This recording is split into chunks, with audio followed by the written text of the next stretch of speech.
মনে মনে ধ্বংসের জন্য আমরা বলি না, উপরে বলতে পারি না, কিন্তু মনে মনে ঠিকই ধ্বংসের কথা বলি।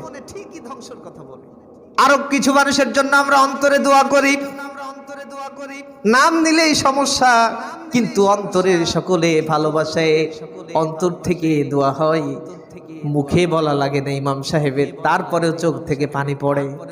আমি বলতে পারি কোরআন আল কারিমের জন্য আমার দেশে এমনও আলেম আছে, পৃথিবীর বুকে এমন এত পানি কোনো মানুষের জন্য, এই বর্তমান সময়ে সাধারণ মানুষের জন্য, একজন আলেমের জন্য এত পানি ফেলেছে এই পৃথিবীর মানুষ, অন্য কোনো মানুষের জন্য এত পানি পড়ে নাই। মিথ্যে কথা বললাম নাকি?